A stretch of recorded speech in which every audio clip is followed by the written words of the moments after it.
Mounting tensions between Washington and Caracas have once again placed Venezuela at the center of American foreign policy. Former U.S. President Donald Trump has publicly confirmed that he authorized the Central Intelligence Agency, CIA, to carry out covert missions inside Venezuela, a move that signals a strong return to Cold War-style strategies in Latin America. The decision, according to the New York Times, was part of a wider plan by the Trump administration to force Venezuelan President Nicolas Maduro out of power. Speaking to reporters in the Oval Office, Trump said his approval of secret CIA operations was motivated by two main issues: the flow of Venezuelan migrants into the United States and the ongoing drug trade. "I gave the order for two reasons," he said. "They have emptied their prisons into our country, and the other issue is drugs."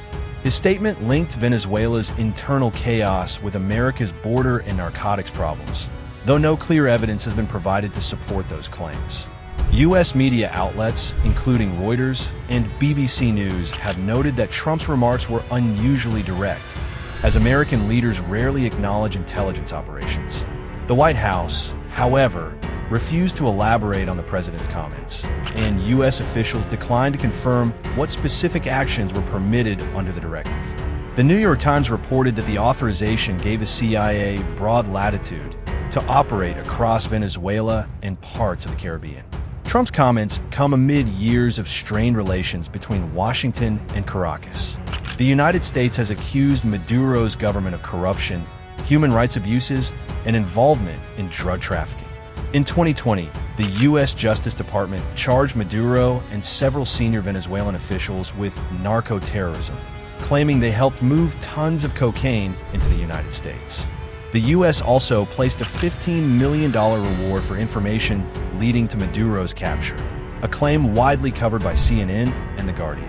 While the Trump administration maintained that its actions were meant to promote democracy, critics argued that such secret missions risk violating international law and could worsen instability in Latin America.